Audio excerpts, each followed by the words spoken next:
को मिलेगी। दोस्तों अब आ गए हैं हम एपिसोड नंबर 4 पे, और मैंने इसको बताने में मात्र 20 मिनट लिए आपसे। तो इसको कहते हैं कि 2.25 घंटे का आपका प्रोग्राम जो है वो एपिसोड होता है।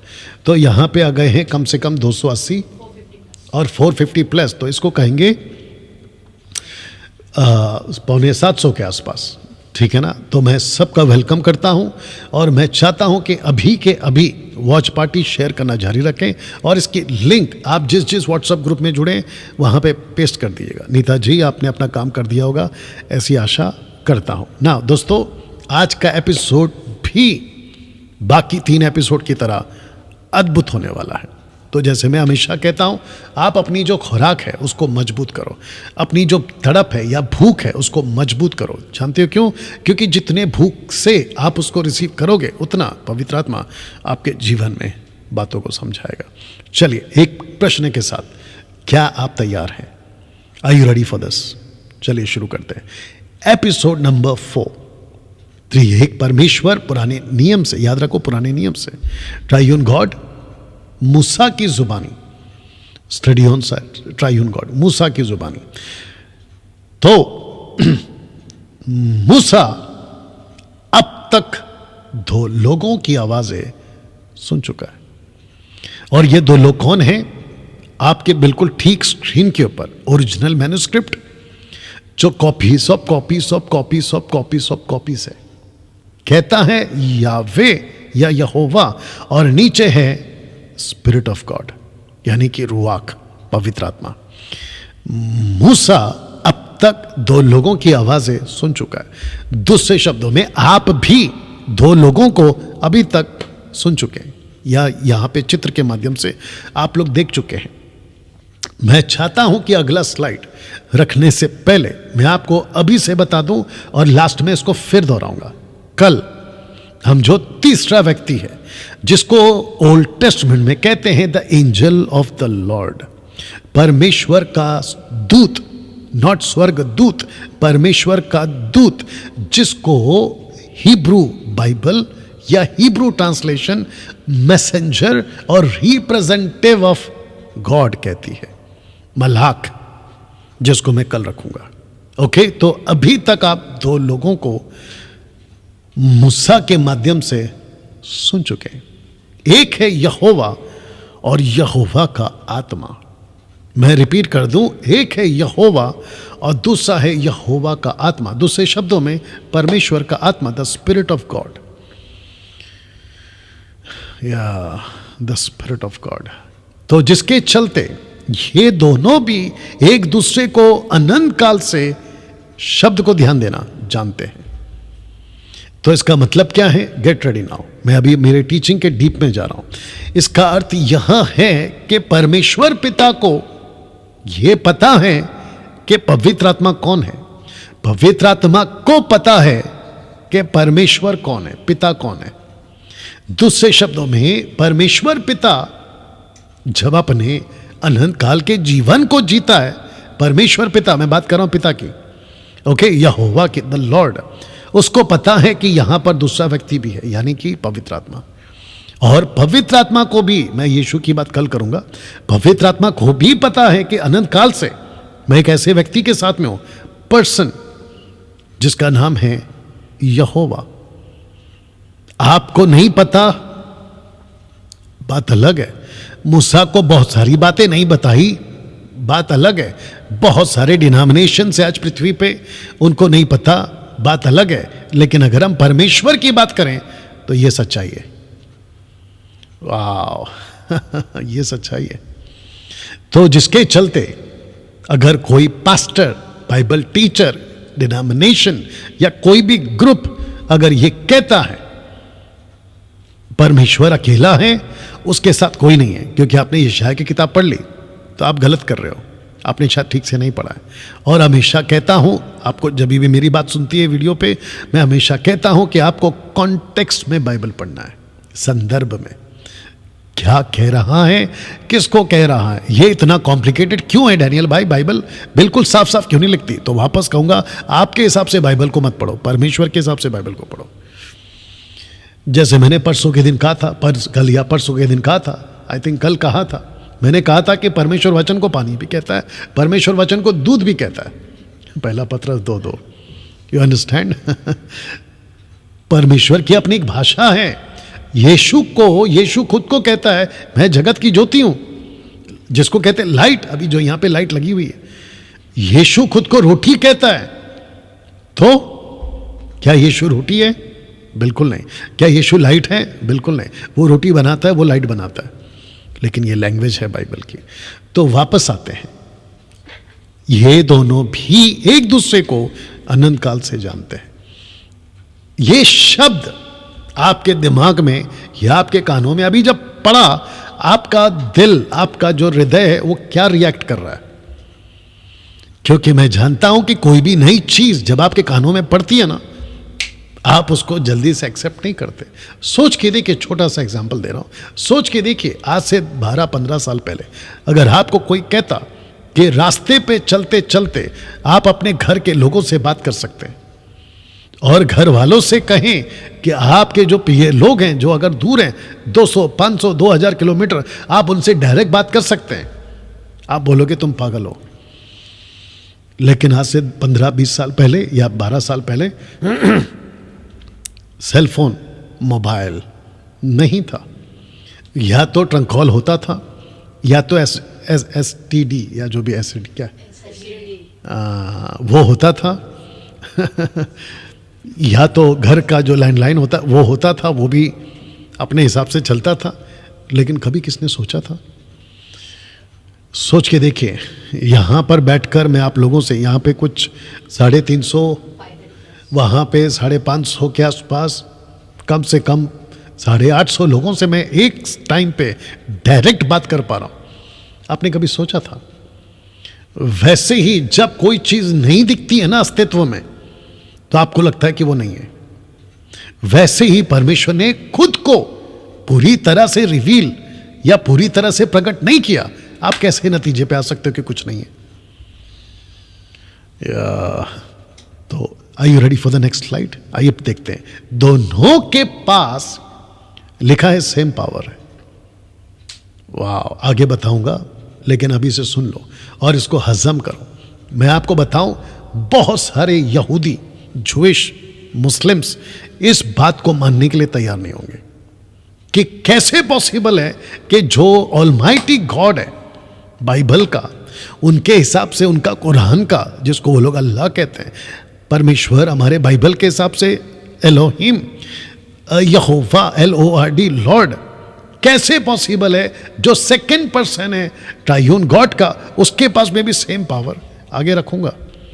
तो लिखा है कि उनके पास में सेम पावर है क्रिएट करने की और डिस्ट्रॉय करने की। आपको कल का एपिसोड याद नहीं है? मैंने कल क्या कहा था कि पवित्र आत्मा जब मुंह फेर लेता है तो सांसें चली जाती है, ब्रेथ चली जाती है, और जब वो वापस आता है, ब्रेथ देता है, तो लाइफ वापस आती है। ऑलिव लीफ, पत्ता, ऑलिव यू अंडरस्टैंड? जैतून का पत्ता, हिंदी में आना पड़ेगा, जैतून का पत्ता। एनीवे, ये है सेम पावर। तो परमेश्वर पिता जिस पावर से मूव होता है, वही पावर से पवित्र आत्मा भी मूव होता है। मैं चाहता हूं कि कुछ वचन आपके बीच में रखूं, और मैं चाहता हूं कि आप इसको बड़े ध्यान से पढ़ेंगे। तो आपकी जो माइक है, आप इसको रेडी करेंगे, और जैसे मैंने आपको कल कहा कि आपको मैं पूछता हूं, इनको पूछता हूं, मतलब मैं आपको पूछता हूं, ठीक है ना? और ये पूछने से क्या होता है, एक प्रकार का सीख, एजुकेशन, अंडरस्टैंडिंग आप पाते हैं, ठीक है ना? आइए पढ़ते निर्गमन की किताब, उसका 31 का 1 से 5। तो लिखा है जी, फिर यहोवा ने मूसा से कहा, सुन, मैं ऊरी के पुत्र बसलेल को, जो हूर का पोता और यहूदा के गोत्र का है, नाम लेकर बुलाता हूँ, और मैं उसको परमेश्वर की आत्मा से, जो बुद्धि, प्रवीणता, ज्ञान और सब प्रकार के कार्यों की समझ देने वाली आत्मा है, परिपूर्ण करता हूँ। रुक जाइए। वाह, आपने देखा कौन सी आत्मा? लिखा है कि उसको परमेश्वर की आत्मा, द स्पिरिट ऑफ गॉड, रुआक, परमेश्वर की आत्मा से जो सब प्रकार के कार्यों की समझ देने वाली आत्मा है, परिपूर्ण करता हूं। तो इसका मतलब क्या है? इसका मतलब है कि परमेश्वर के पास में एक ऐसी आत्मा है जिसको कहते हैं रुआक। ओके, वो परिपूर्ण है बुद्धि से। आगे पढ़ते वचन 4 को ठहराव के साथ। जी, जिससे वह कारीगरी के कार्य बुद्धि से निकाल निकाल कर सब भांति की बनावट में, अर्थात सोने, चांदी और पीतल में, और जड़ने के लिए मणि काटने में और लकड़ी के खोदने में काम करे। वाह, कौन करे? एक ऐसा व्यक्ति जिसका नाम है उरी। उरी के पुत्र बसलेल को जो हूर का पोता, यहूदा के गोत्र का। क्या बात है, यहूदा के गोत्र का। क्योंकि टबरनैकल जो चलता फिरता टबरनैकल है, जो यीशु खुद है। The book of John chapter 1 verse 17, Yeshu चलता फिरता टबरनैकल है, यहूदा के गोत्र का। ना पॉइंट यहां पे क्या है कि बुद्धि। तो वचन 3 को वापस से पढ़ेंगे माइक में। वचन 3 को, मैं उसको परमेश्वर की आत्मा से जो बुद्धि, प्रवीणता, ज्ञान और सब प्रकार के कार्यों की समझ देने वाली आत्मा है, परिपूर्ण करता हूं। ओके, तो इसका मतलब है कि बुद्धि का जिक्र है, यस, या ज्ञान का जिक्र है, यस, लाउड। ओके, अब इसका कनेक्शन आपको नीति वचन से दे रहा हूं। नीति वचन की किताब, उसका 8वां अध्याय वचन 27 से लेकर 31 तक में। तो उसका स्क्रीनशॉट आप ले रही थी तभी। ओके, आइए पढ़ते हैं। जी, जब उसने आकाश को स्थिर किया तब मैं वहां थी। ओके, तो वहां पे जो लाल वाला आप देख रहे हैं ना, वहां पे नहीं है, तो यहां पर है। तो इसको कहते हैं कि मैं वहां थी। अब बुद्धि की बात हो रही है, इसलिए स्त्रीलिंग लगाया गया, नॉट पुरुषलिंग, स्त्रीलिंग लगाया गया। ठीक है ना? मैं वहां थी, बुद्धि, मैं वहां थी। आगे, जब उसने गहरे सागर के ऊपर आकाश मंडल ठहराया, जब उसने आकाश मंडल को ऊपर से स्थिर किया और गहरे सागर के सोते फूटने लगे, जब उसने समुद्र का सिवाना ठहराया कि जल उसकी आज्ञा का उल्लंघन न कर सके, और जब वह पृथ्वी की नेव की डोरी लगाता था, तब मैं कारीगर सी उसके पास। एक सेकंड, क्या लिखा है? तब मैं कारीगर सी उसके पास थी। किसके पास थी? किसके पास थी? परमेश्वर के पास। सृष्टि की बात हो रही है। सृष्टि की बात हो रही है। तो लिखा है कि मैं कारीगर से उसके पास थी, कारीगरी से उसके पास ही, माफ करना, उसके पास थी। ओके, आगे, और प्रतिदिन मैं उसकी प्रसन्नता थी और हर समय उसके सामने। ओके, इसका मतलब है कि जब परमेश्वर कह रहा था ना, उत्पत्ति 1:1 में, ये उत्पत्ति 1:1 की बात हो रही है, ठीक है ना? उरी की बात नहीं हो रही है। उत्पत्ति 1:1 में जब परमेश्वर ने कहा ये हो, तो यहां पवित्र आत्मा था। उसने कहा ये हो, तो पवित्र आत्मा वहां था। और कहता है बुद्धि, जो कि पवित्र आत्मा के रूप में है, कहता है कि मैं प्रसन्न थी, मैं खुश थी, और हर समय उसके सामने आनंदित रहती थी। वचन 31, मैं उसकी बसाई हुई पृथ्वी से प्रसन्न थी, और मेरा सुख मनुष्यों की संगति से होता था। बताइए, तो मैं फिर पूछ रहा हूं आपसे, सेम पावर क्रिएट करने की, डिस्ट्रॉय करने की, यहां तक ठीक है ना? मैं चाहता हूं कि मूसा का यह एंगल भी आपके बीच में रखूं। मूसा ने एक बड़ी बात समझी। Are you ready for this? चलिए, मैं चाहता हूं कि आप लोग तैयार हो जाएं, और फिर से आपको भी याद दिला दूं, अगर अभी लोग जुड़े हैं, आपको आज का फेसबुक, यूट्यूब की ये जो लिंक है, इसको आपको खूब शेयर करना है, दूसरों तक पहुंचाना है, क्योंकि बहुत सारी बातें हैं जो उनको जानना बहुत जरूरी है। ना मूसा ने एक बड़ी बात समझी। क्या है? एरो लिख दिया है कि परमेश्वर पहले से ही था। हाँ, आपको यह समझना होगा, परमेश्वर पहले से ही था, मूसा को पता चल गया। मैं आपको बताऊं क्यों? क्योंकि यह मूसा ही है। नाउ गेट रेडी एवरीबॉडी, यह मूसा ही है जिसने कहा कि पहला दिन बना, दूसरा दिन बना, तीसरा दिन बना, और पहला, दूसरा, तीसरा, चौथा, पांचवा दिन हर चीज बना।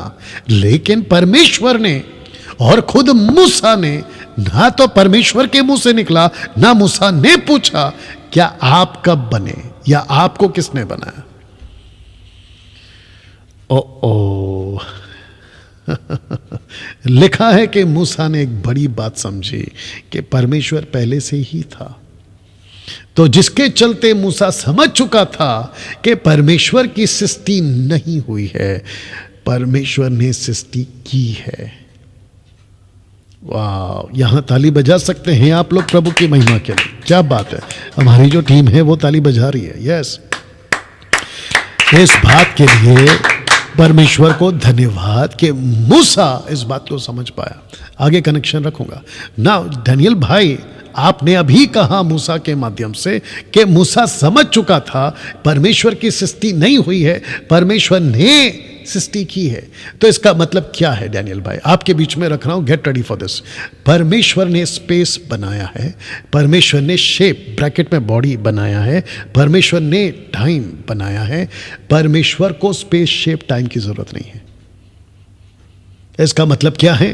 परमेश्वर ने सब कुछ बनाया जिसको कहते हैं स्पेस। अगर ये घर अगर मेरे पास में अभी है जहां से मैं आपसे बात कर रहा हूं, तो इसको एक जगह की जरूरत है, स्पेस की जरूरत है। जो व्यक्ति आपसे बात कर रहा है उसको बात करने के लिए एक बॉडी की जरूरत है। मैं बात कर रहा हूं, और अभी हमने वक्त तय किया है जिसको कहते हैं टाइम इंग्लिश में, और उसके हिसाब से हम चल रहे हैं। हम पैदा कब हुए, टाइम। हम कब मरते हैं, उसके लिए भी होता है टाइम या समय। लेकिन परमेश्वर को ना तो स्पेस की जरूरत है, ना शेप की जरूरत है, ना टाइम की जरूरत है। अगर किसी ने कहा कि परमेश्वर तब से है, वो परमेश्वर नहीं है फिर। जबकि बाइबल खुद कहती है, जिसको मैं कल बताऊंगा, similarities between God the Father and God the Son. वो भी कहता है मैं शुरू से था, यीशु भी कहता है मैं शुरू से था। आदि और अंत, अल्फा और omega, start and beginning and and. You understand? ये कॉन्सेप्ट आपको कैसा लगा अभी तक? क्योंकि बहुत लोग कहते हैं परमेश्वर कब से है। यह प्रश्न ही गलत है, क्योंकि अगर किसी ने कहा कि परमेश्वर तब से है, अभी मैं बीच बीच में न्यूज देखते रहता, हमारा वाला तो तब से है, वो कहता है मेरा वाला तो तब से है, फिर वो कहता है उसका वाला तो तब से है। सब ने अपने अपने झंडे पकड़ के रखे, मेरा वाला तब था, मेरा वाला अब था। वो कहता है मेरा वाला तेरे से पुराना था, वो कहता है मेरा वाला उससे भी पुराना है। तो इसको कहते हैं एक मार दो टुकड़ा। परमेश्वर के पास में कोई वक्त नहीं है कि वो कब से था, इसलिए कहते हैं कि वो अनादि काल से था या है। वाह दोस्तों, कैसा लगा? तो जिसके चलते यूहन्ना 1:3 क्या कहता है, ये सुनते हैं। लिखा है कि सब कुछ उसी के द्वारा उत्पन्न हुआ, और जो कुछ उत्पन्न हुआ है उसमें से कोई भी वस्तु उसके बिना उत्पन्न न हुई। तो इसका मतलब क्या है? जो कुछ उत्पन्न हुआ है उसी ने बनाया। स्पेस किसने बनाया? उसी ने। शेप किसने बनाया? उसी ने। वक्त किसने बनाया? उसी ने। वाह, परमेश्वर कहता है सूरज चांद तारे मैंने इसलिए बनाए ताकि वो अपने समय के हिसाब से मानव जाति को बातें बता सके, वक्त को बता सके, समय, टाइम। दोस्तों, जब मैं इसकी स्लाइड को बना रहा था ना, खास करके ये स्लाइड को, तो मुझे यहाँ पे गर्व महसूस हो रहा था कि मैं कैसे परमेश्वर की आराधना करता हूँ, जो लकड़ी नहीं है, पत्थर नहीं है, बिच्छू, चूहा, सांप, हाथी, कुत्ता, बंदर, वो नहीं है, बल्कि इन सबको बनाने वाला परमेश्वर है। You understand? ऐसे परमेश्वर की आप और हम, अगर अभी मुझे आप लोग देख रहे हैं, ऐसे परमेश्वर की आप और हम आराधना करते हैं। आपको गर्व महसूस करना होगा। नाउ यशायाह की किताब उसका 45 का 18 क्या कहता है? क्योंकि यहोवा जो आकाश का सृजनहार है वही परमेश्वर है, उसी ने पृथ्वी को रचा और बनाया, उसी ने उसको स्थिर भी किया, उसने उसे सुनसान रहने के लिए नहीं परंतु बसने के लिए उसे रचा है। परमेश्वर ने पृथ्वी को सुनसान रहने के लिए नहीं बनाया। हाँ, अभी जो चंद्रयान ऊपर गया है ना, वो वहाँ पूरा सुनसान है। बाकी जितने भी है ना, क्या क्या है, मदद करो, जुपिटर, वीनस, मार्स, ये नेपट्यून, मार्स, ये जितने भी है ना, ये सब के सब सुनसान है। यहाँ कोई हलचल नहीं है। लेकिन पृथ्वी को परमेश्वर ने बनाया। पृथ्वी को परमेश्वर ने, परमेश्वर को कोई नहीं बनाता, परमेश्वर सबको बनाता है। अगर आपको बातें सही लग रही है, अच्छी लग रही है, मैं चाहता हूं कि आप अपनी प्रतिक्रिया देते रहें। ना यशायाह की किताब उसका 55 का 8, द बुक ऑफ आइज़ाया 55:8, यशायाह 55:8 जी। क्योंकि क्योंकि यहोवा कहता है मेरे विचार और तुम्हारे विचार एक समान नहीं है। रिपीट। क्योंकि यहोवा कहता है मेरे विचार और तुम्हारे विचार एक समान नहीं है। इसका मतलब क्या है? इसका मतलब है कि जो आपकी सोच है ना परमेश्वर के प्रति, आपका पूरा का पूरा दिमाग खत्म हो जाएगा, लेकिन आप कभी परमेश्वर को नहीं समझ पाओगे। तब जाकर कहता है कि मेरे और तुम्हारे विचार में अंतर है। ना इसको पढ़िए, ना तुम्हारी गति, गति का मतलब होता है वेव, वेस, योर वेस एंड माई वेस। हाँ, ना तुम्हारी गति और मेरी गति एक सी है। हाँ, क्योंकि मेरी और तुम्हारी गति में और मेरे और तुम्हारे सोच विचारों में आकाश और पृथ्वी का अंतर है। इसको कहते हैं जमीन आसमान का अंतर है। ऐसा नहीं कहा कि एक गली से दूसरे गली का अंतर है, ऐसा नहीं कहा कि एक घर से दूसरे घर का अंतर है, ऐसा नहीं कहा कि एक बॉर्डर से दूसरे बॉर्डर का अंतर है। कहता है कि ज़मीन आसमान। और आपको पता है ना, अभी चंद्रयान जब ऊपर गया था चांद में, तो कम से कम 4 से 5 लाख किलोमीटर। आप सोच भी सकते हैं कब उड़ा था और कब पहुंचा। आपको पहुंचने में इतना टाइम लगता है तो फिर आपका दिमाग कहां जाएगा? सोच के देखिए आप। परमेश्वर को कोई नहीं समझ सकता। परमेश्वर को वही समझ सकता है और उतना ही समझ सकता है जितना उसने प्रकट किया है। बाकी सब खत्म। अब इसको पढ़िए। लिखा है परमेश्वर हमारी समझ से कई अधिक बड़ा है। वो एक व्यक्ति जरूर है, लेकिन वो किसी भी बातों से बंधा नहीं है, जैसे कि स्पेस शेप टाइम नहीं बंधा है। वो स्पेस शेप एंड टाइम आना चाहिए था ना। वो किसमें करेक्शन किया हम लोगों ने? आगे किया क्या? इसमें किया था। Anyway, you understand? सो परमेश्वर हमारी समझ से कई अधिक बड़ा है। वो एक व्यक्ति है जरूर है, लेकिन जिसको आप कहते हैं ना ये व्यक्ति है, वो वैसा व्यक्ति नहीं है। आप किसी व्यक्ति को समझ सकते हैं, लेकिन अभी आपको मैंने वचन पढ़वाया, परमेश्वर को आप नहीं समझ सकते। एक व्यक्ति को आप बोल सकते हैं यहां खड़ा है, लेकिन परमेश्वर को नहीं बोल सकते कि वो यहां खड़ा है। जो पर्सनैलिटी या पर्सन जिसको हम कहते हैं, उससे कई बढ़कर है परमेश्वर। ना उसको स्पेस की जरूरत है, ना उसको शेप की जरूरत है, ना उसको वक्त की जरूरत है। दोस्तों यहां तक ठीक? ओके, ना एक इंटरेस्टिंग पार्ट आपके बीच में रख रहा हूं, और वो है स्वर्गदूत, एंजल्स। लिखा है angels are also eternal person but they are created. उनको बनाया गया है। इसका मतलब है कि एंजल्स क्या हो गया? एंजल्स आर इटर्नल पर्सन, मतलब वो स्पिरिट बीइंग हैं, लेकिन उनको बनाया गया है। आप ऐसा नहीं बोल सकते क्योंकि स्वर्गदूत है, जुप करके उड़ते हैं, जुप करके इधर जाते हैं, जुप करके उधर जाते हैं। ठीक है, लेकिन उनकी भी सृष्टि हुई है, उनको भी बनाया है। तो दूसरा line, angel are also spirit being but they are bound with space shape and time. अच्छा, वहां पे भी करना था। सही। इसका मतलब क्या है डैनियल भाई? अभी बता देता हूं। स्वर्गदूत एक वक्त में एक ही जगह पे रह सकते हैं, 2 जगह पे नहीं रह सकते। दिमाग की बत्ती जली? कैसा लग रहा है? कभी सोचा था आपने कि स्वर्गदूत भी अपने सीमाओं में बंधे हुए हैं? They are bound with space shape and time. वो एक समय पर हर जगह नहीं रह सकते।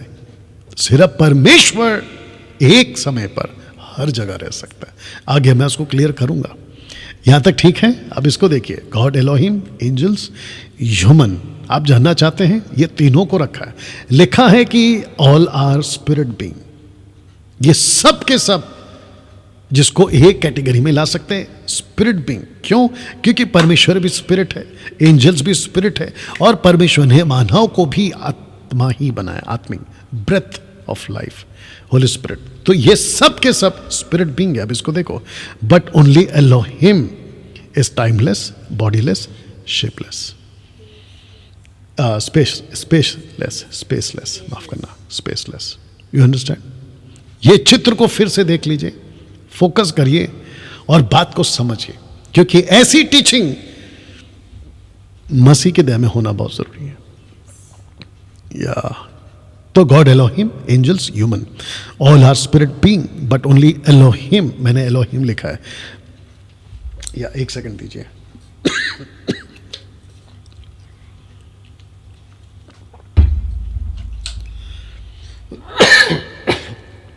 इसका वॉल्यूम कम कर दो थोड़ा सा, या तो पूरा बंद करो।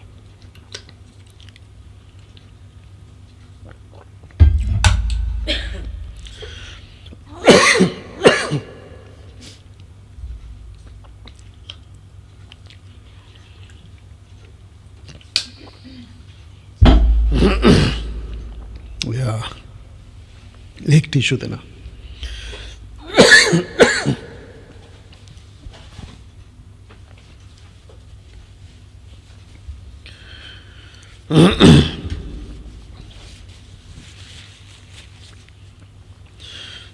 इसका वॉल्यूम दे दो।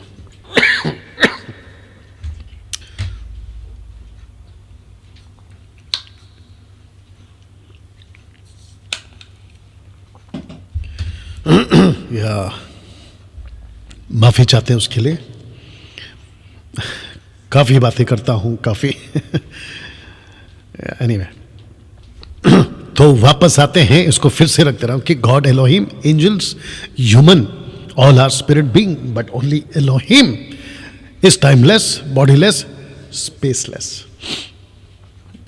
कभी इसके ऊपर ध्यान दिया था आपने? आज आपको देना पड़ेगा।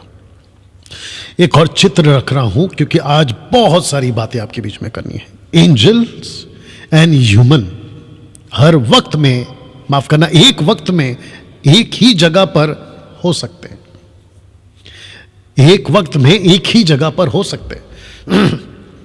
अभी मैं कहां पे बैठा हूं, मतलब कौन से शहर में हूं? मुंबई। कौन सा स्टेट है? महाराष्ट्र। कौन सी कंट्री है? इंडिया। बट अगर मुझे इंडिया के ही कंट्री में दूसरे स्टेट में जाना है या दूसरे सिटी में जाना है तो मुझे उसके लिए ट्रैवल करना पड़ता है। और अगर मैं ट्रैवल करने के लिए निकलूं तो आपके कैमरे से हट जाऊंगा। एमएमबी के बहुत सारे लोग हैं, एग्जाम्पल के तौर पे छत्तीसगढ़ बहुत दूर है यहां से, 2000 किलोमीटर के आसपास, या पंजाब। वो कहेंगे कि डैनियल भाई आप यहां पे अभी आ जाओ। ये भाई नहीं आ सकता, अगर मैं फ्लाइट पकड़ के भी आऊं तो भी कम से कम 6-8 घंटे तो लग ही जाएंगे। लेकिन दोस्तों, परमेश्वर के लिए ऐसा नहीं है। लिखा है, लेकिन गॉड एलोहिम एक ही वक्त में हर जगह हो सकता है।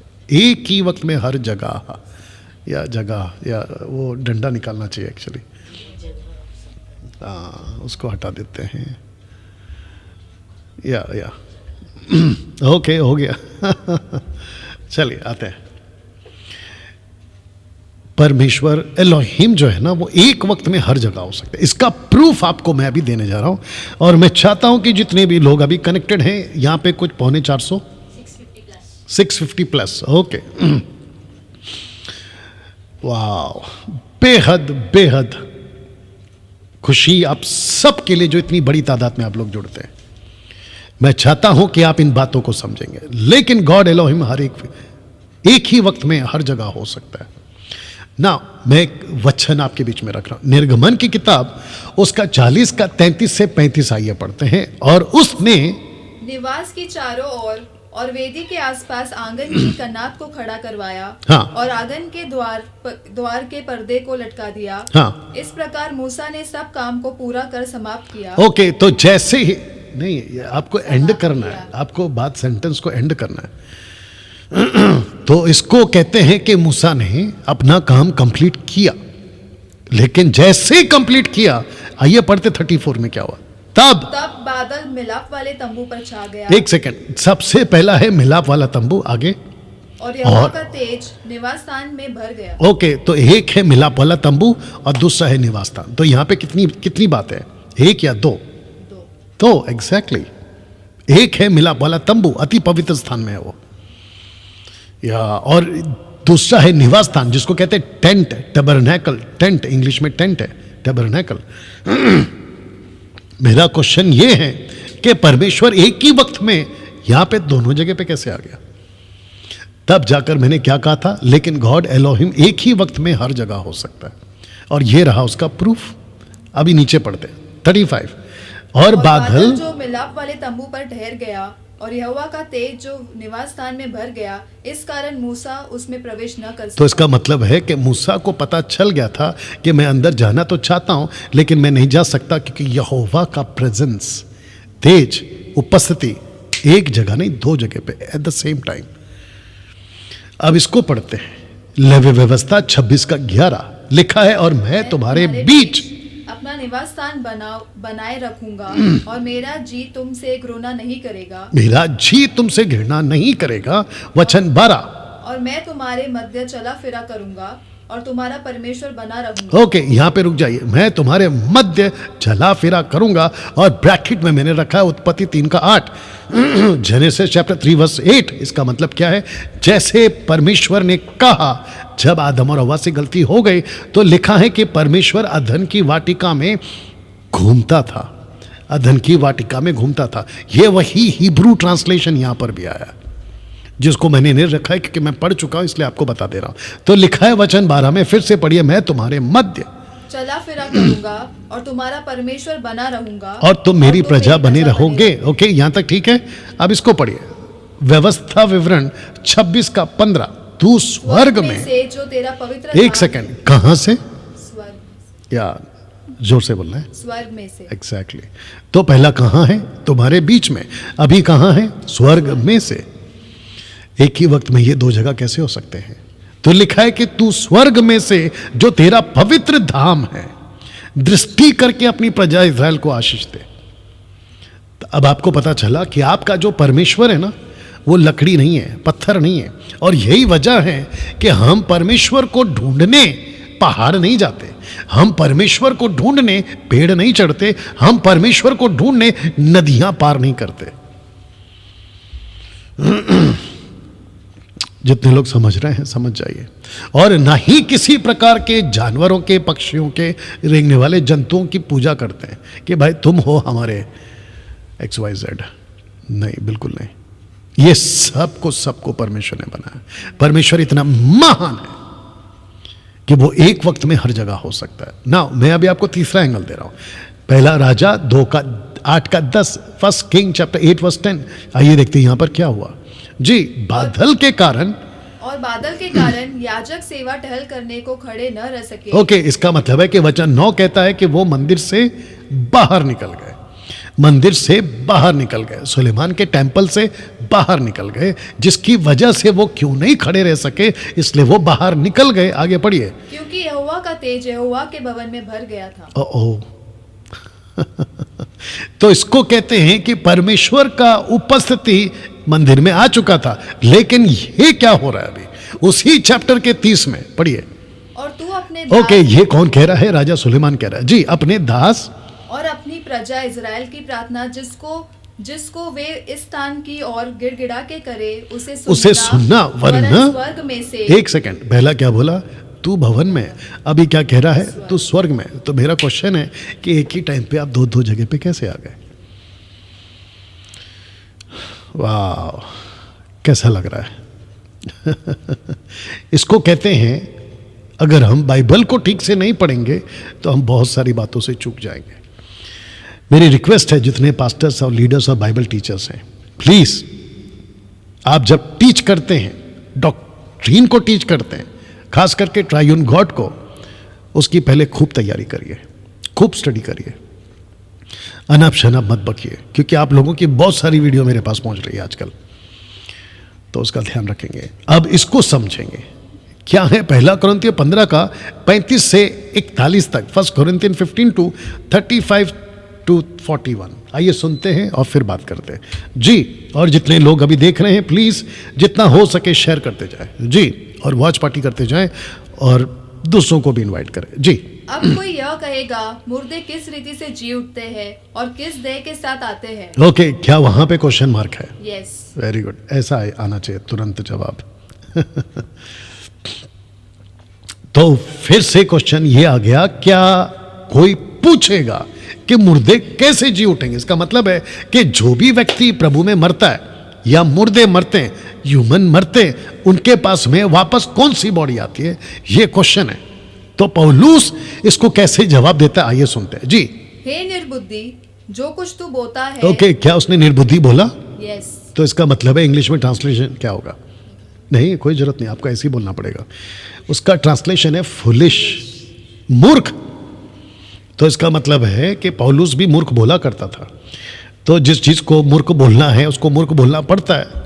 यीशु ने भी लोगों को मूर्ख बोला है, खास करके शास्त्री फरीसियों को। तो लिखा है मूर्ख, यानी कि निर्बुद्धि। मूर्ख का मतलब होता है कि जिसके पास में अक्ल नहीं है। निर्बुद्धि का मतलब होता है बुद्धि नहीं है।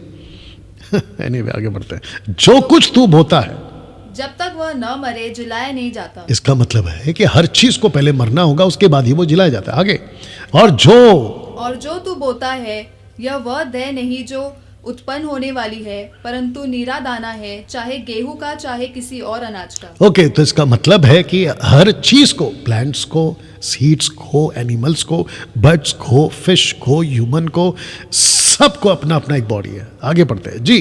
परंतु परमेश्वर अपनी इच्छा के अनुसार उसको देह देता है, और हर एक बीज को उसकी विशेष देह। हर एक सीड, हर एक बीज को अपनी अपनी एक बॉडी है। कौन देता है? परमेश्वर देता है। आगे वचन 39 माफ करना। सब शरीर एक समान नहीं। वापस पढ़ो। सब शरीर एक समान नहीं। ओके, मनुष्यों का शरीर और है। एक सेकंड, सबका शरीर एक जैसा नहीं है। मनुष्यों का शरीर और है, मतलब अलग है। पशुओं का शरीर अलग है, पक्षियों का शरीर अलग है, मछलियों का भी शरीर। अब इसको पढ़ो। स्वर्गीय देह है, पार्थिव देह भी है। स्वर्गीय देहों का तेज और पार्थिव का। और अब इसको पढ़ो। सूर्य का तेज और है, और चांद का तेज और है, और तारागणों का तेज और है, क्योंकि एक तारे से दूसरे तारे के तेज में अंतर है। ओके, अब मैं एक प्रश्न पूछूंगा और आप सबको जवाब देना है, और खास करके आपको माइक में जवाब देना होगा behalf of MMB Masih Janata sound doctrine. क्या इस पूरे पैसेज में यहां पे कहीं पे भी परमेश्वर का शरीर ऐसा है लिखा है क्या? नो। Thank you. सी, तो इस वजह से मैंने ये स्क्रिप्चर को आपके बीच में रखा। सबकी बॉडी है, सबके पास अपना अपना शरीर है, सब मरते, सबके पास फिर दूसरा बॉडी आता है। पार्थिव शरीर अलग है, स्वर्गीय शरीर अलग है। इसका मतलब क्या है? आपको मैंने जो पहले बताया था ना कि हमारा परमेश्वर ऐसा है, स्पेसलेस, बॉडीलेस, टाइमलेस। सी, और ये बात प्रूफ करती है यहां पर। अब इसको पढ़ते हैं, 1 कुरिन्थियों का 34 से। नहीं, इसको यहां पे मैं बोल रहा हूं। इन पूरे वचनों में आपको कहीं भी परमेश्वर को भी एक देह है इसका जिक्र नहीं मिलता। अच्छा, इसका जहर नहीं मिलेगा, जिक्र नहीं मिलेगा, माफ करना। तो अभी तक आपको क्या पता चला? आपको अभी तक यह पता चला कि सबकी बॉडी है, परमेश्वर की बॉडी नहीं है। सबको शेप है, परमेश्वर को नहीं है। सबके पास को अपना अपना स्पेस चाहिए, लेकिन परमेश्वर को कोई स्पेस की जरूरत नहीं है। सबको वक्त के हिसाब से चलना होता है। परमेश्वर कभी वक्त के हिसाब से नहीं चलता, क्योंकि उसने ही वक्त को बनाया। वाह। अब इसको पढ़ते हैं, यशायाह की किताब, उसका 43 का 10। आइए सुनते हैं। यहोवा की वाणी है कि तुम मेरे साक्षी हो और मेरे दास हो, जिन्हें मैंने इसलिए चुना है कि समझकर मेरी प्रतीति करो। वापस पढ़ो इस लाइन को। जिन्हें मैंने इसलिए चुना है, समझकर मेरी प्रतीति करो। समझकर मेरी प्रतीति करो। रिपीट। समझकर मेरी प्रतीति करो। इसका मतलब क्या है? आपको समझना होगा कि परमेश्वर कौन है। मेरी अभी जो शब्द मेरे मुंह से निकलेगी उसको बर्दाश्त करो। मैं 30 साल से प्रभु में हूं, और 30 साल की मिनिस्ट्री में आप अंदाजा भी नहीं लगा सकते कि मैं कई चर्चेस में घूम चुका हूं। ऐसा कोई डिनोमिनेशन भारत का नहीं होगा जहां मैं नहीं गया हूं।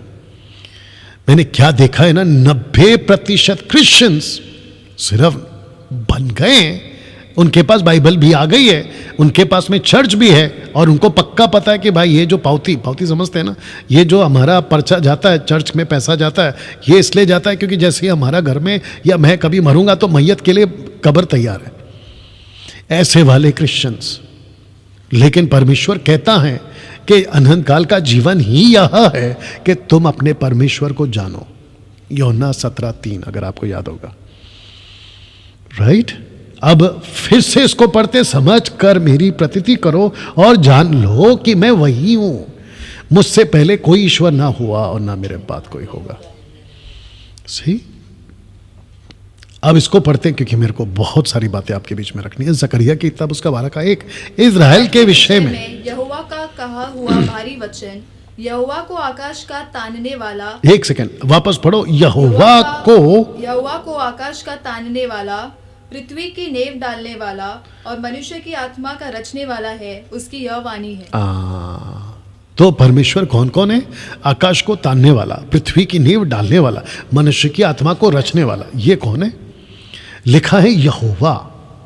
जबकि आपको पता है कि उत्पत्ति की किताब में वो परमेश्वर था जिसने, पवित्र आत्मा था जिसने आदम के अंदर रूह फूका यानी कि रुआक। अब क्योंकि वो तीनों एक हैं, व्यक्तित्व में 3 हैं, इसलिए ये बात आ रही है यहां पे। एनीवे आगे बढ़ेंगे। ऐसा है आपका परमेश्वर एलोहिम। आइए इसको पढ़ते हैं। लिखा है जी, यहोवा यो कहता है, आकाश मेरा सिंहासन और पृथ्वी मेरे चरणों की चौकी है। ओके, मैं चाहता हूं कि आप एक कल्पना करें परमेश्वर कितना बड़ा होगा कि लिखा है कि आकाश मेरा सिंहासन है। आकाश को इंग्लिश में आप हमेशा पढ़ोगे हेवेंस, और लिखा है कि पृथ्वी उसके पांव की चौकी है, फुट स्टूल। बाप रे, आप अंदाजा नहीं लगा सकते कि परमेश्वर कितना बड़ा होगा कि वो पृथ्वी को कहता है कि ये मेरी फुट स्टूल है। क्या आप कुछ बातों को जानते हैं? आपका पृथ्वी कितना छोटा है, जिसको आप कहते हैं ना कि पृथ्वी बहुत बड़ा, इधर जाओ इतना किलोमीटर, उधर जाओ इतना किलोमीटर। ऐसे कई पृथ्वी एक चांद में समा सकते हैं, या सूरज में समा सकते हैं, या तारों में समा सकते हैं। कई पृथ्वी आप कल्पना भी नहीं कर सकते परमेश्वर कितना बड़ा होगा। अगर आकाश गंगा इतना बड़ा है, जिसको कहते हैं सोलर सिस्टम इतना बड़ा है, तो सोच के देखिए परमेश्वर कितना बड़ा होगा। ऐसा है आपका परमेश्वर एलोहिम। और इसलिए हम कहते हैं वो कैसे किसी प्रतिमा में, प्रतिमा समझते हैं लकड़ी का पुतला, पत्थर का पुतला, सोने चांदी का पुतला, प्लास्टिक का पुतला, जानवर के अंदर कैसे आ सकता है? इम्पॉसिबल। एक वक्त ऐसा आएगा, बहुत ध्यान से सुनना, आप भी रहोगे मैं भी रहूंगा। एक ऐसा वक्त आएगा जितने भी अपने आप को बड़े बड़े गुरु कहते हैं ना, सब मुंह की खाएंगे एक दिन। जो खुद को बहुत बड़े स्कॉलर्स कहते हैं ना कि हमने ये किताबें लिखी, हमने वो किताबें लिखी, सब के सब मुंह की खाएंगे। मुंह की मतलब उनके मुंह पे तमाचा, क्या बकवास लिख दिया। ऐसी बातें। ओके ना दोस्तों, परमेश्वर इतना महान है। उस कड़ी में मैं कुछ वचन रखने जा रहा। Are you ready for this?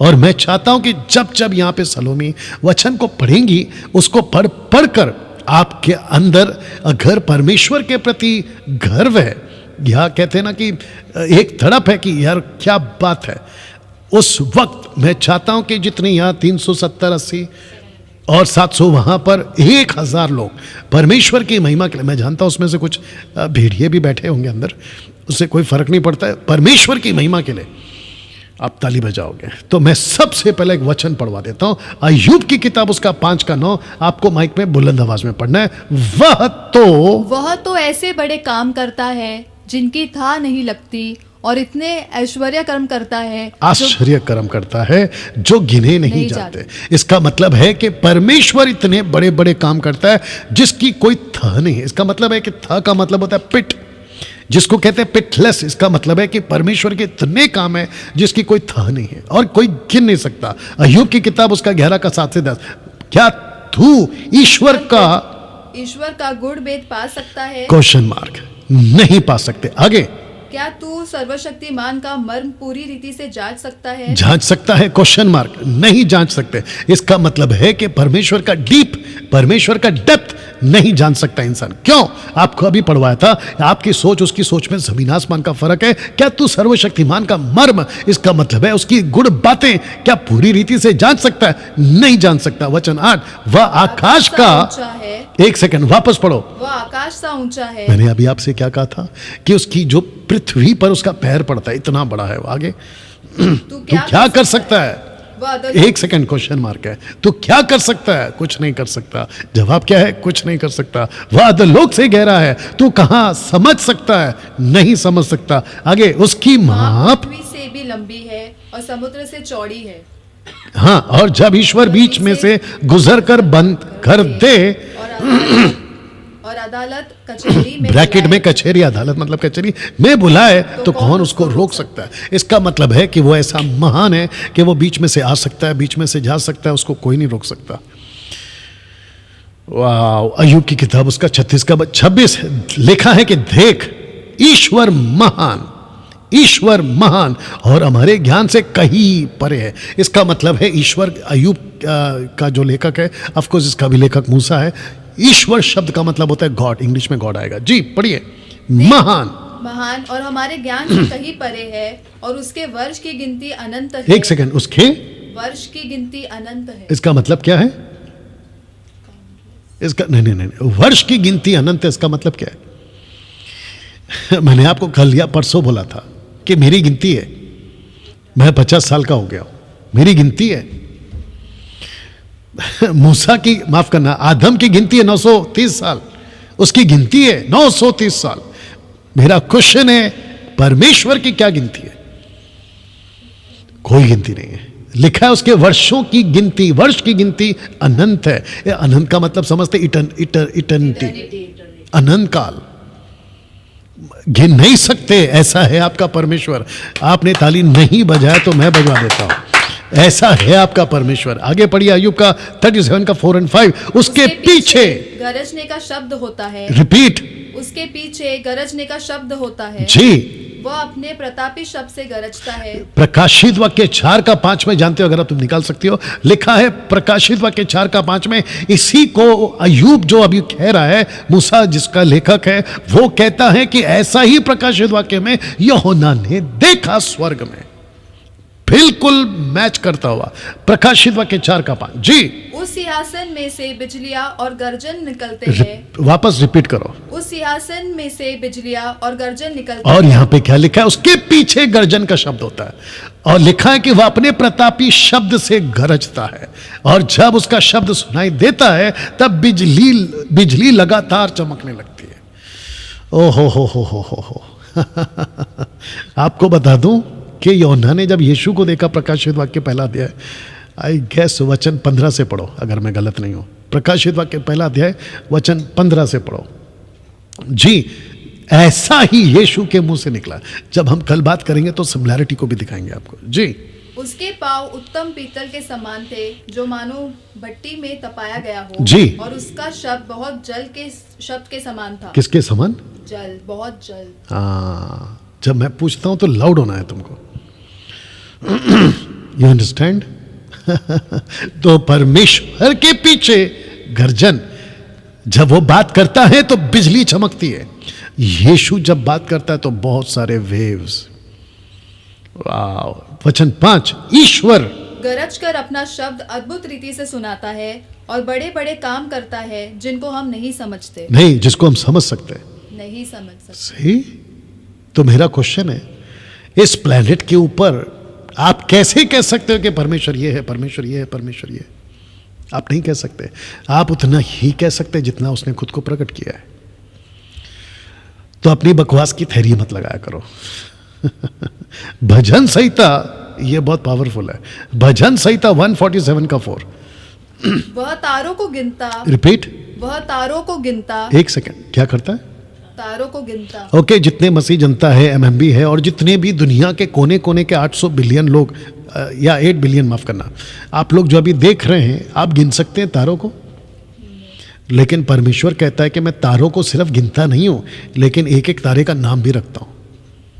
आइए पढ़ते हैं उसको। वह तारों को गिनता और उनमें से एक एक का नाम रखता है। ओ आप शायद ताली बजाना भूल गए। ये है आपका परमेश्वर, ये है आपका परमेश्वर। मैं समझता हूं कि एक अलग से डिवाइस लाके लाओ, रखो जहां पे तालियां बजती हैं ना, बहुत सारा। You understand?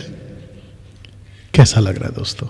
ये है आपका ट्राइयून गॉड, जो ऐसी ताकत रखता है, वो तारों को गिनता और उनमें से एक एक का नाम रखता है। अब इसको पढ़ते हैं 47 का 5। जी, हमारा प्रभु महान और अति सामर्थी है, उसकी बुद्धि अपरंपार है। उसकी बुद्धि अपरंपार है। तो ये बुद्धि कौन था जब हमने पढ़ा था? पवित्र आत्मा। रुआक। ओके, अब इसको जल्दी से पढ़े। हे यहोवा, तूने मुझे जांच कर जान लिया।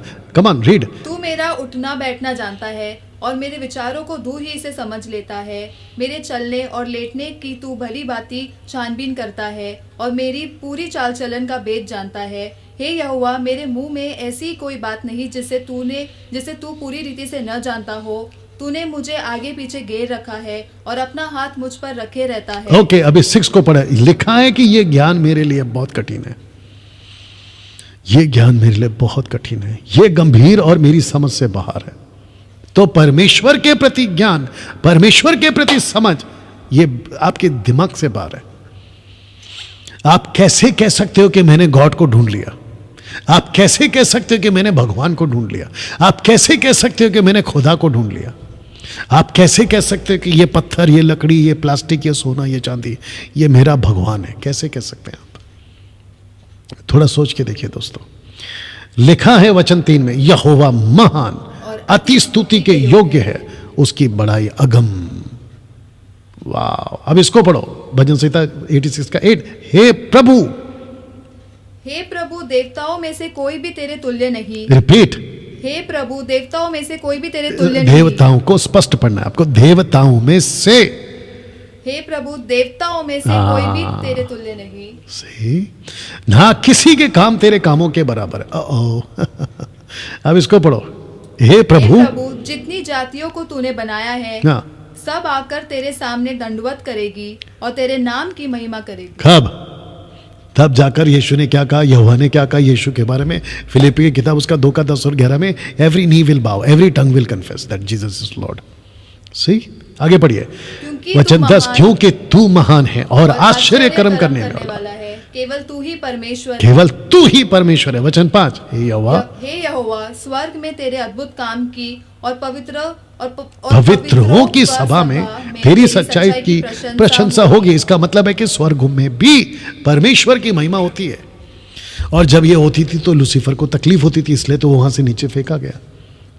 स्वर्गों में परमेश्वर की महिमा होती है। अब इसको पढ़ना बहुत इंपॉर्टेंट है। लिखा है, क्योंकि आकाश मंडल में, नॉट इन हेवन, आकाश मंडल में यहोवा के तुल्य कौन ठहरेगा? बलवंत के पुत्रों में से कौन? बलवंत कौन है? ये बलवंत कौन है? इफिसियों की किताब उसका 6वां अध्याय मत पढ़ो, वहां 10 से लिखा है कि अंधकार की ताकतें, principalities, darkness, dark forces, Balwant के पुत्रों में से कौन है जिसके साथ यहोवा की उपमा दी जाएगी? मतलब परमेश्वर का कंपैरिजन कहीं पे भी नहीं हो सकता। अब इसको पढ़िए वचन 7। ईश्वर पवित्रों की गोष्ठी में अत्यंत प्रतिष्ठा के योग्य और अपने चारों ओर सब रहने वालों से अधिक भय योग्य है।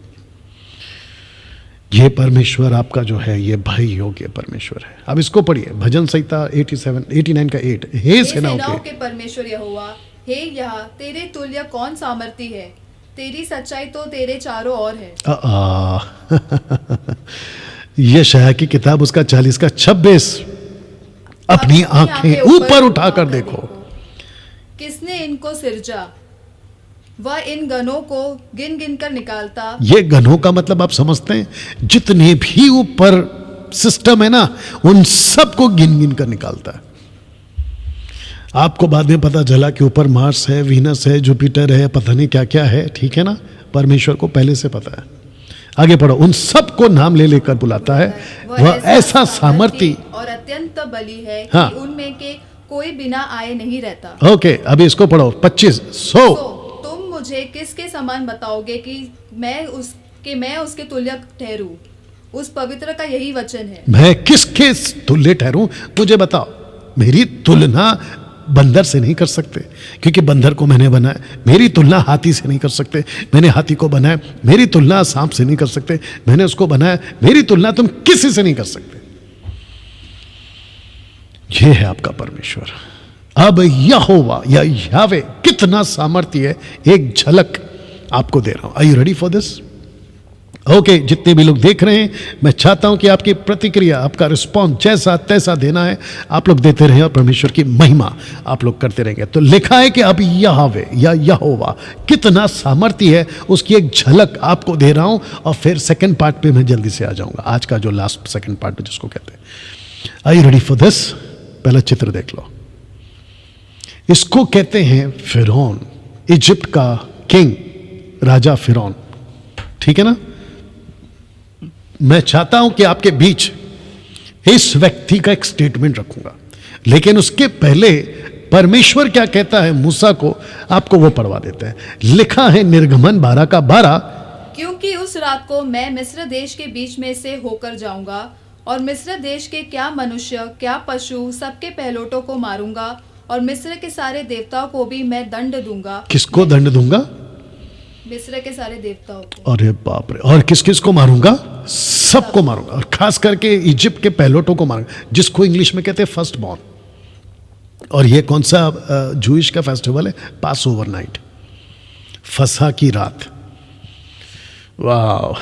लेकिन लास्ट का लाइन क्या लिखा पढ़ो, मैं तो यहोवा। ऐसा क्यों कहा उसने? जब आप सब कुछ बोल रहे हैं कि मैं उसको मारूंगा, ये करूंगा, वो करूंगा, मैं देवी देवताओं को भी नहीं छोड़ूंगा, उनको भी सजा दूंगा, कहाँ की इजिप्ट की बात कर रहा है, ठीक है ना। लेकिन लास्ट में कहता है मैं तो यहोवा हूं। ऐसा क्यों? तो मूसा जब ये बातों को लिख रहा है ना, तो उसकी बत्ती जली। किसकी? मूसा की। मैं चाहता हूं आपकी भी जले, क्योंकि इसके ठीक 7 चैप्टर पहले कुछ हुआ था। आइए सुनते क्या हुआ था। तो वचन 5 में, आइए पढ़ते हैं जी, वचन 5 का 2, अध्याय 5 का 2। फिरौन ने कहा यहोवा कौन है? एक सेकंड वापस पढ़ो। फिरौन ने कहा यहोवा कौन है? नहीं, तुम्हारा दिक्कत क्या है पता है? तुम कोमा डालती नहीं हो। कंटिन्यू नहीं पढ़ना है, वहां पे रुकना है, वहां पे ठहराव है। वापस पढ़ो। फिरौन ने कहा यहोवा कौन है? ये कहां जाता है तुम्हारा? वापस पढ़िए। फिरौन ने कहा यहोवा कौन है? ऐसा पूछते हैं ना, हे भाई तू कौन है? ये पूछते हैं ना, इसका मतलब क्या है? क्योंकि वो उसको नहीं जानता है। आप कौन? इसका मतलब उसको नहीं जानता है। तो फिरौन का एटीट्यूड, और फिरौन को परमेश्वर को बताना था कि अच्छा बेटा तू मेरे को पूछ रहा है कि यहोवा कौन है। अब इसको करते हैं ठीक। वापस पढ़ो। फिरौन ने कहा यहोवा कौन है? हाँ। कि मैं उसका वचन मानकर इजराइलियों को जाने दूं? मैं यहोवा को नहीं जानता। बस परमेश्वर को यह बात लग गई। बोला ठीक है, अब मैं क्या करूंगा? तेरे को तो नहीं छोड़ूंगा, तेरे लोगों को भी नहीं छोड़ूंगा, और जिसके ऊपर तूने घमंड कर कर बोला ना, कम से कम 2500 से भी ज्यादा गॉडेस्ट, 2500 से भी ज्यादा गॉडेस्ट इजिप्ट के, आप गूगल पे जाके टाइप कर लो, इनको मानता था। सांप को, मेंढक को, चूहा को, बिल्ली को, पता नहीं किस किस को, ये सबको मानता था।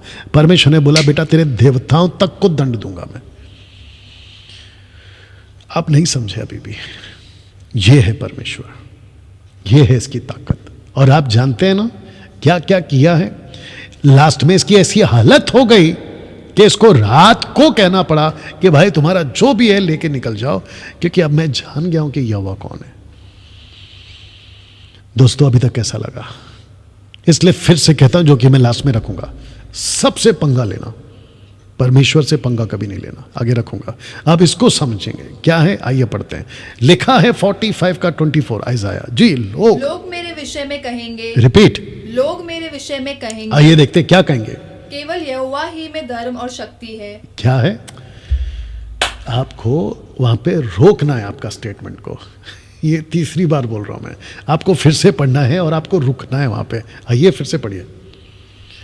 केवल यहोवा ही कहेंगे। हाँ, केवल यहोवा ही में धर्म और शक्ति है। हाँ, ऐसा आना है आपको लास्ट में। ऐसा लगता है कि अभी आगे आप बोलोगे। ये कैसा है मैं आपको बता देता हूँ।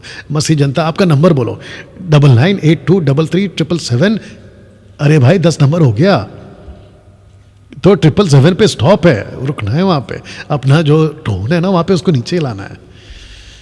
आशा करता हूं कि आप रिपीट नहीं करेंगे।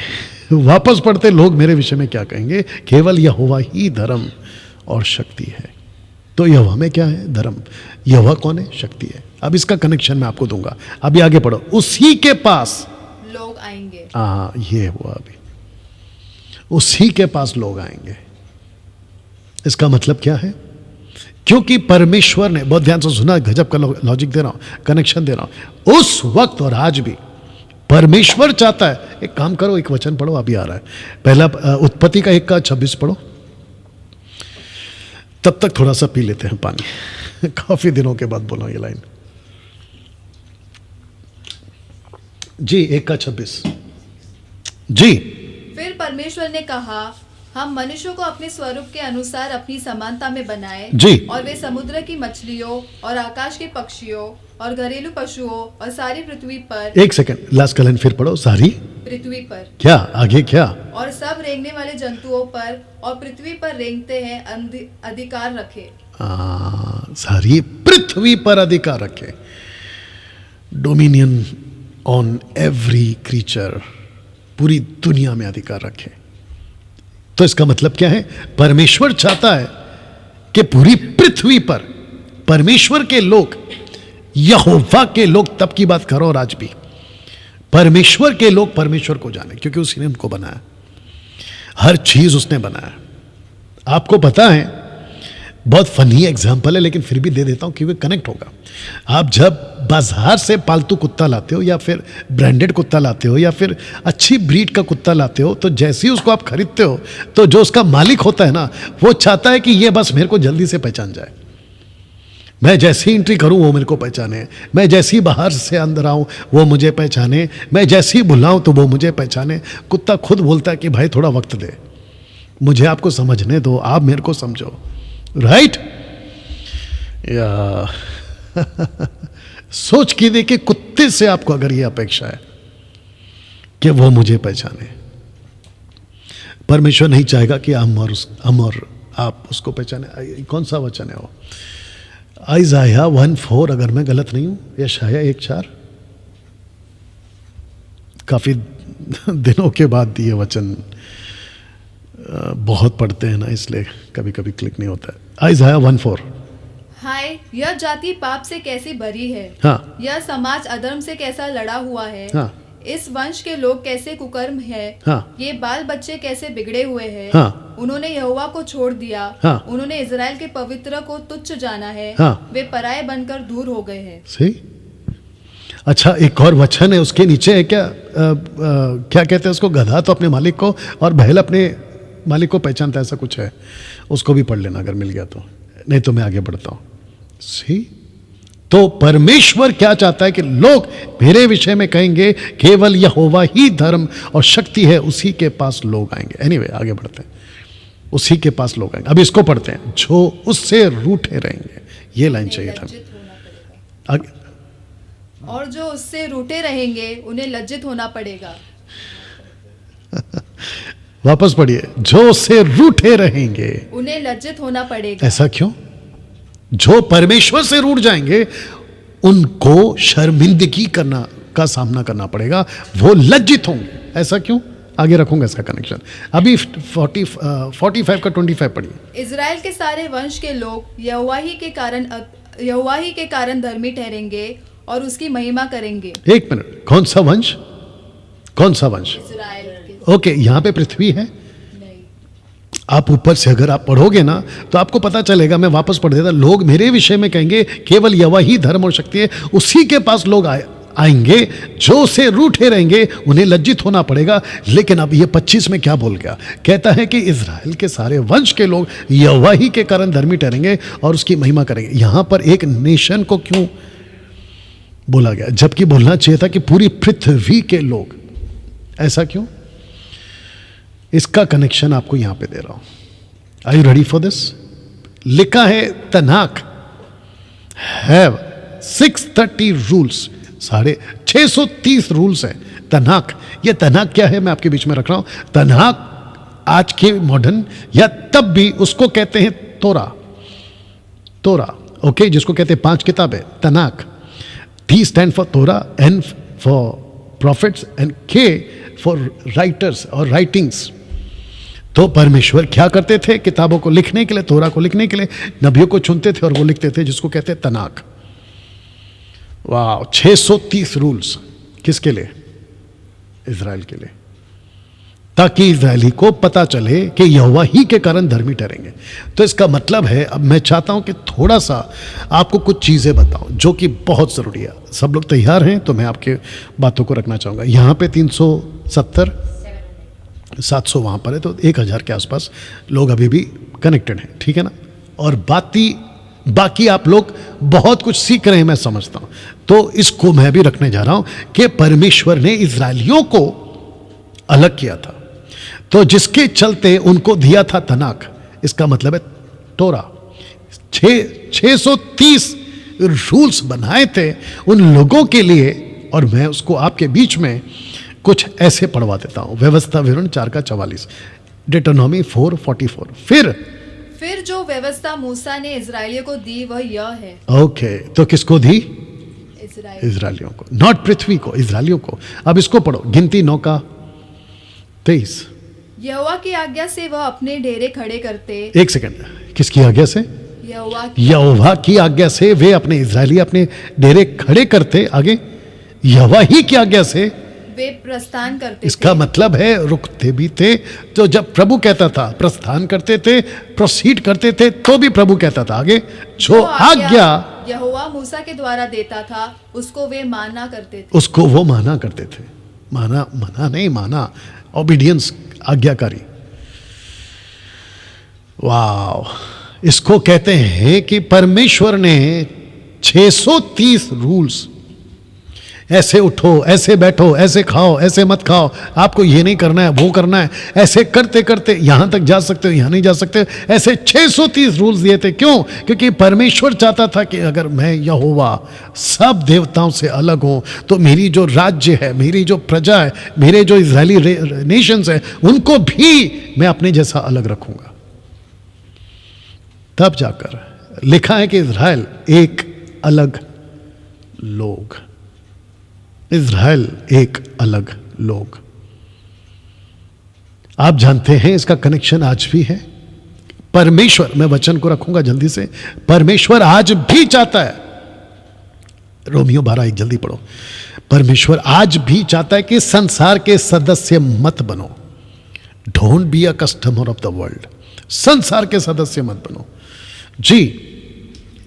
इसलिए हे भाइयों, मैं तुमसे परमेश्वर की दया स्मरण दिलाकर विनती करता हूँ कि अपने शरीरों को जीवित और पवित्र और परमेश्वर को भावता हुआ बलिदान करके चढ़ाओ, यही तुम्हारी आत्मिक सेवा है। सही। इसका मतलब क्या है? इसका मतलब यह है कि हमको खुद को परमेश्वर को दे देना है, संसार को नहीं। अब आपको शायद नहीं पता है, मेरी मजबूरी है, मैं उस आदमी का नाम इस प्रोग्राम में और इस कॉन्सेप्ट में लाना नहीं चाहता, लेकिन क्योंकि ये वीडियो आप लोग अभी देख रहे हैं, ये प्रोग्राम आप लोग अभी देख रहे हैं, अपलोडेड वीडियो भी शायद आप लोग अभी देख रहे होंगे। सैमुअल माइकल, जानते हो उसने क्या कहा? कहता है कि वाइन पी सकते हैं, पिक्चर का गाना गा सकते हैं, थिएटर जा सकते हैं, और परमेश्वर को इससे कोई तकलीफ नहीं है। ताज्जुब है ना? लेकिन यहां पे क्या कहता है? परमेश्वर कहता है मैंने तुमको अलग किया है। अभी मैं कुछ बातों को रखूंगा, लेकिन ये चित्र देख लो। तोरा 630 रूल्स। परमेश्वर जब जब उनको बुलाता था और उनको ये बातें बताता था कि तुमको ये नहीं करना है, ये करना है, ऐसे रहना है, वैसे नहीं रहना है। मैं चाहता हूं कि कुछ बातें जल्दी से आपके बीच में रखूं। तो लिखा है कि इजरायलियों को सारी दुनिया से अलग दिखाना था, इसलिए 630 नियम यहोवा ने दिए थे, क्योंकि यहोवा दुनिया के बाकी सब देवताओं से अलग था। तो जो खुद परमेश्वर अलग है, वो चाहता है कि उसकी प्रजा भी, आगे का बोल दीजिए, अलग हो। परमेश्वर का स्वभाव, रहन सहन और उसकी सब बातें अगर अलग है, तो परमेश्वर चाहता है कि उसके लोगों की भी बातें, स्वभाव अलग हो। सही। अब एक ऐसा वचन जो पौलुस ने ओल्ड टेस्टमेंट को कोट किया, 2 कुरिन्थियों 6:17 पढ़िए जी। इसलिए प्रभु कहता है कि उनके बीच में से निकलो और अलग रहो। रिपीट। इसलिए प्रभु कहता है कि उनके बीच में से निकलो और अलग रहो जी। और अशुद्ध वस्तु को मत छुओ, तो मैं तुम्हें ग्रहण करूंगा। ओके, इसका टोटल कॉन्टेक्स्ट है मूर्ति पूजा से, इसका टोटल कॉन्टेक्स्ट है अशुद्धता से, इसका टोटल कॉन्टेक्स्ट है सांसारिक जीवन से। तो परमेश्वर का दास पौलुस कहता है अलग रहो, अलग रहो, अलग रहो। इजरायलियों से क्या कहा? अलग रहो, अलग रहो। सी, एक्सक्यूज मी, यू अंडरस्टैंड? अलग रहो, अलग रहो, अलग रहो। और अलग रहने के लिए उसने क्या बनाया? 630 रूल्स टोरा के अंदर। वाह दोस्तों, अभी तक कैसा लग रहा है? मेरा क्वेश्चन है, क्या आप अलग हैं आज? क्या हो गया? मेरा क्वेश्चन है, क्या आप अलग हैं आज? आप मसीह में तो आ गए हैं, लेकिन क्या अभी भी आपका जीवन संसारिक है? परमेश्वर चाहता है अलग रहो। मैं इसके ऊपर जल्दी से आऊंगा। व्यवस्था विवरण 4:44, 4:44।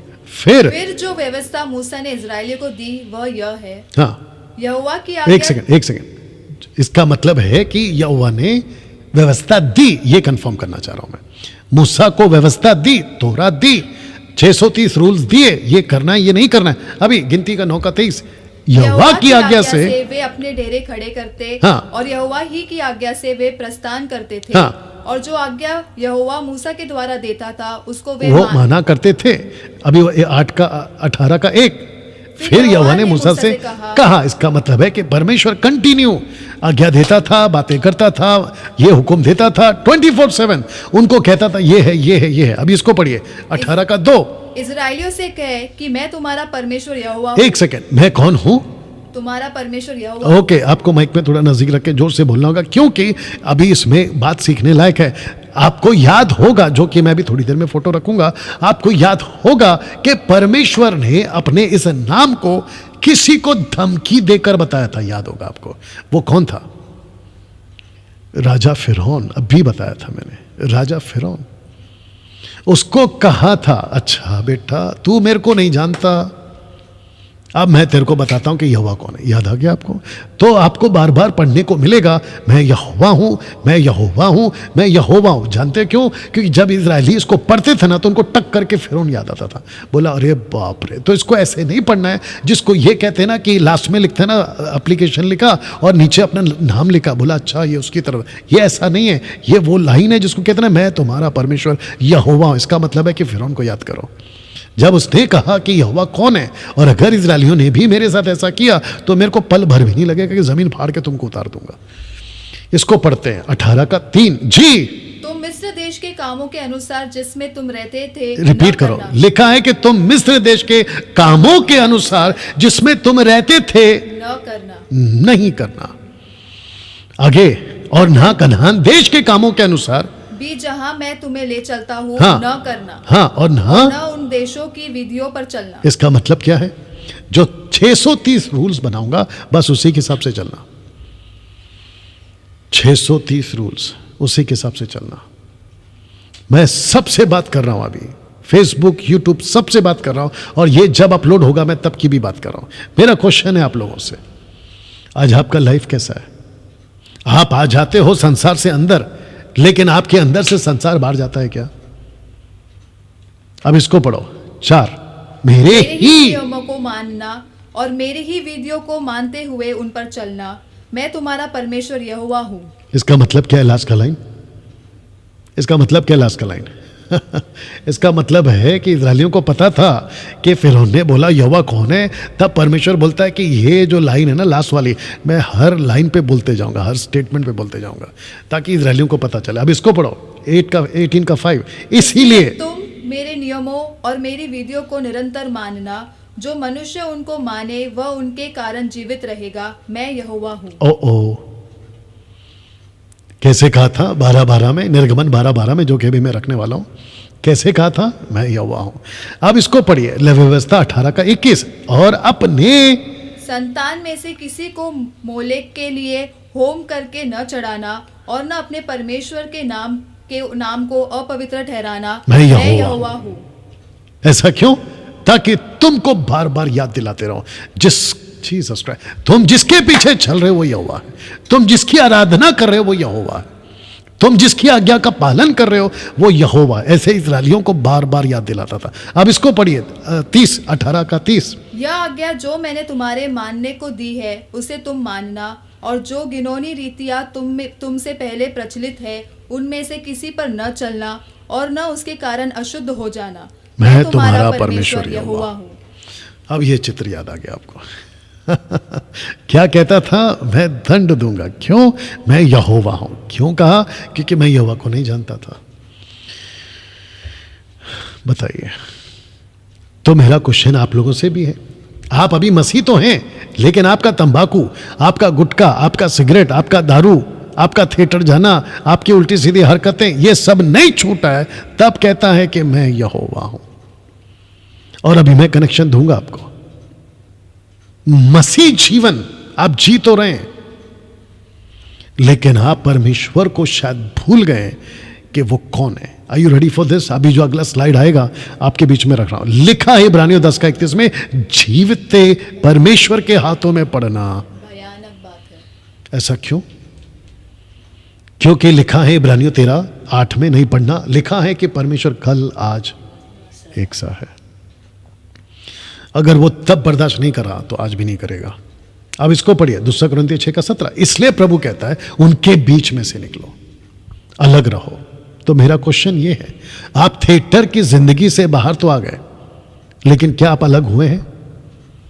मतलब संसारिक जीवन वो सब पाप, और ऐसे ऐसे आजकल यूट्यूब पे प्रचारक हैं या फिर वीडियो बनाते हैं जो कहते हैं वाइन पियो कुछ नहीं होता, आप पिक्चर जाओ कुछ नहीं होता, पिक्चर के गाने सुनो कुछ नहीं होता। एक व्यक्ति है साहब, उससे मिला था, उसका नाम है मूसा। मूसा इब्रानियों की किताब में लेखक के हिसाब से कैसे बात करता सुनते हैं। लिखा है सबसे मेल मिलाप रखने और उस पवित्रता के खोजी हो जिसके बिना कोई प्रभु को कदापि ना देखेगा। आप दारू पी रहे हैं, खुद को कहते पवित्र है, कैसे पॉसिबल है?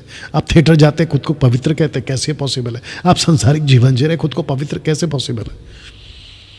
यीशु कहता है तुम्हारी बातें हाँ की हाँ और ना की ना, या तो इधर या तो उधर, ना ठंडा ना गर्म, बीच में हो तुम। मैं चाहता हूं कि जितने भी यूट्यूब पर जो वीडियो बनाते हैं, वो चाहे सैमुअल माइकल हो या फिर कोई भी अलाना फलाना हो, उन सब को सुनने से पहले आप उनकी वीडियो को एक बार जाके चेक करो कि ये बंदे का बैकग्राउंड क्या है। ये बंदे का बैकग्राउंड क्या है, मतलब इसके पीछे का क्या चल रहा है, इसकी वीडियो के कंटेंट क्या है, वो एक बार चेक करना। उसके बाद ये वक्त आ गया साहब, नहीं तो आप लोग धोखा खाते बैठोगे। तो फिर से इसको पढ़ने जा रहा हूं। लिखा है कि सबसे मेल मिलाप रखने उस पवित्रता की खोजियो जिसके बिना प्रभु को कदापि कोई ना देखेगा। ये है कॉन्टेक्स्ट। आप वचन 15 पढ़िए और ध्यान से देखते रहो। नहीं, शब्द को सुर डाल के पढ़ो। लिखा है ध्यान से देखते रहो। ऐसा क्यों? क्योंकि आप जो परमेश्वर के साथ चल रहे, पीछे रख दे रहा हो, वो भयानक परमेश्वर है। इसलिए लिखा है ध्यान से देखते रहो। पढ़िए।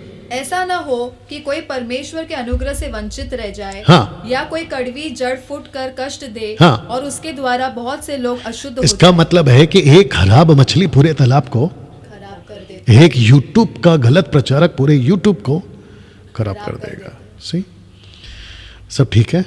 क्या चल रहा है वहां पे? क्या है वो scene? Okay, it's okay, you understand दोस्तों। अभी तक बात समझ में आ गई ना?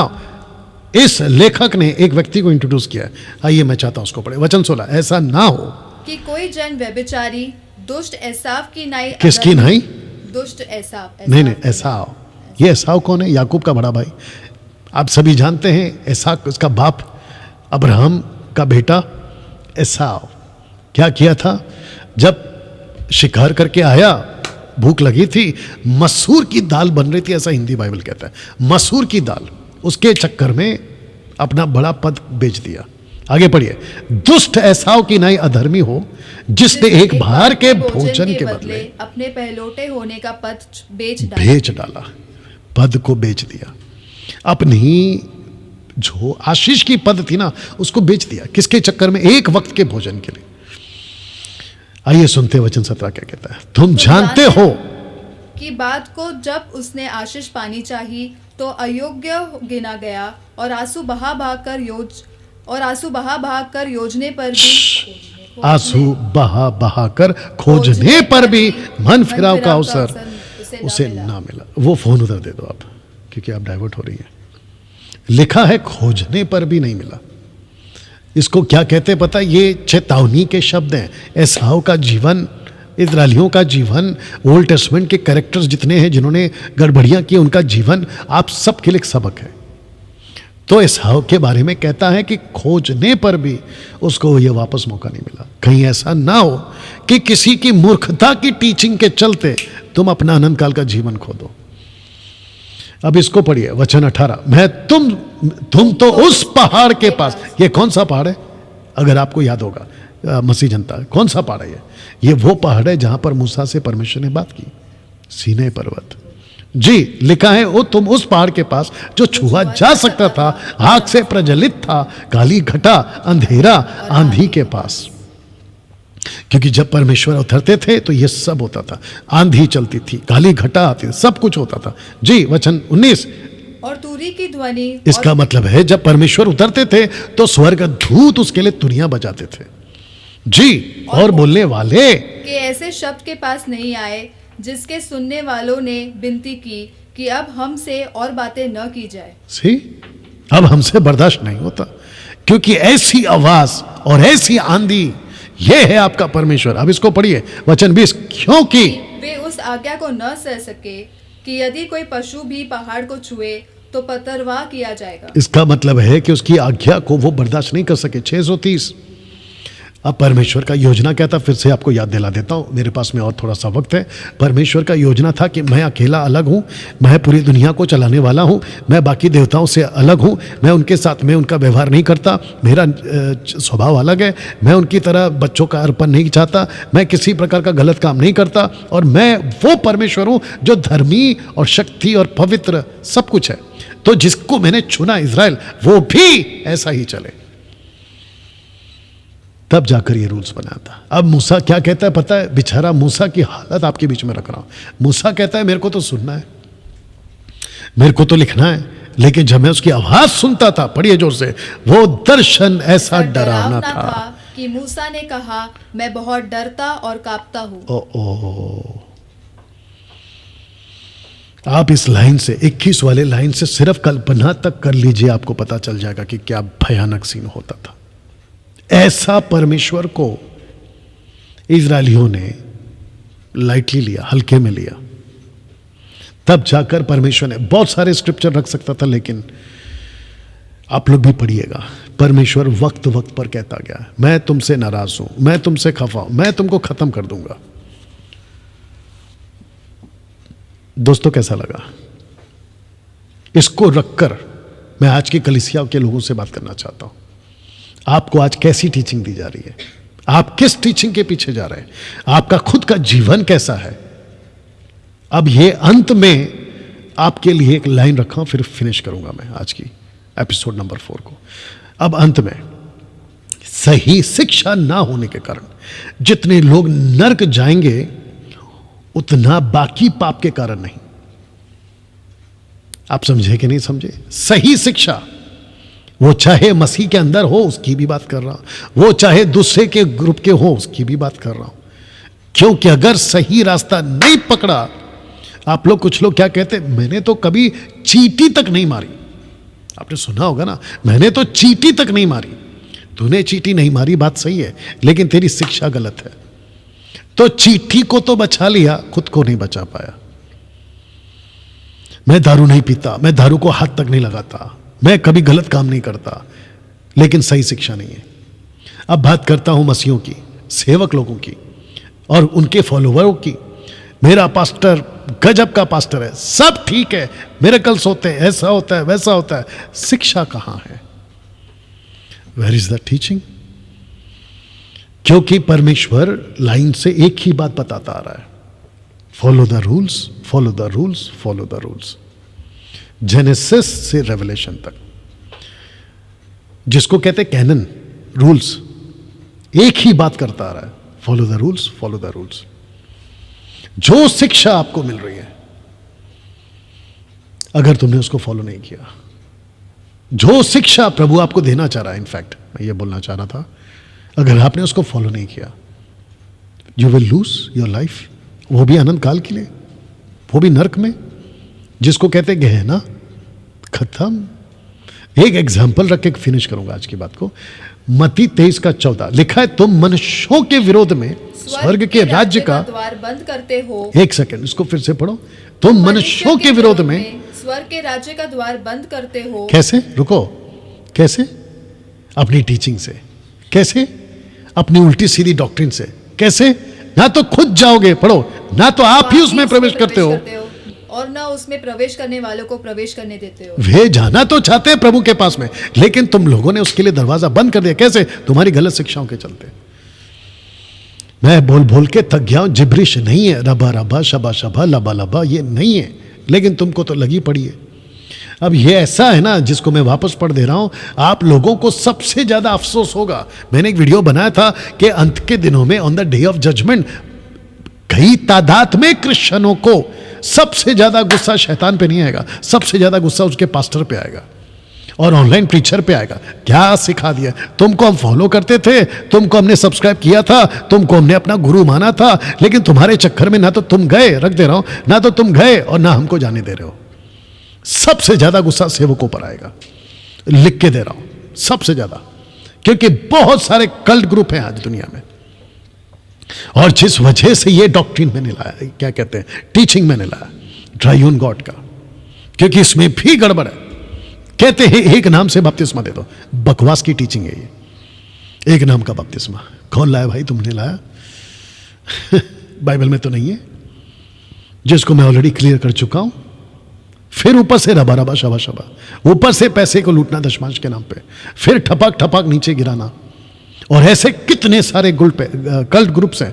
माता यरूशलेम है, ओनली जीसस है, वन गॉड वाले, इल्यूमिनेटी वाले, पता नहीं क्या क्या। कोई एक नाम है बर्नम ऐसा कुछ नाम है, मॉर्मोन्स, ये सारे के सारे कल्ट ग्रुप में आते हैं।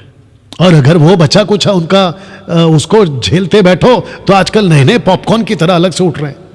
कोई कुछ सिखा रहा है, कोई कुछ सिखा रहा है। एक कहता है कि पवित्र आत्मा यीशु मसीह का भाई है, बकवास की टीचिंग। फिर कहता है कि हम अर्पण की चीज खा सकते हैं। फिर कोई कुछ सिखाता है कि वाइन पी सकते हैं। बताइए, उनको नहीं झेल के थक रहे तो यहां पे और पॉपकॉर्न की तरह अलग से ये उछल रहे। इन सबको एक ही जवाब है यीशु का, तुम खुद तो नहीं जा रहे हो और दूसरों को भी नहीं जाने दे रहे। वचन 15, हे कपटी शास्त्रियों और फरीसियों, तुम पर हाय, तुम एक जन को अपने मत में लाने के लिए सारे जल और थल में फिरते हो, और जब वह मत में आ जाता है तो उसे अपने से दुना नरकीय बना देते हो। इसलिए मैं सबको कहता हूं, ये हो गया कल का बात, इसलिए मैं सबको कहता हूं, किसी को फॉलो करने से पहले सोच समझ के फॉलो करना। डैनियल भाई ऐसा बोलकर कहीं आप उनके सब्सक्राइबर्स को आप अपनी तरफ तो नहीं खींच रहे। मुझे खींच के क्या मिलने वाला है? नंबर 1, क्या मैं पैसे कमाता हूं? बिल्कुल नहीं। नंबर 2, क्या मुझे फेमस होना है? मैं ऑलरेडी फेमस हूं।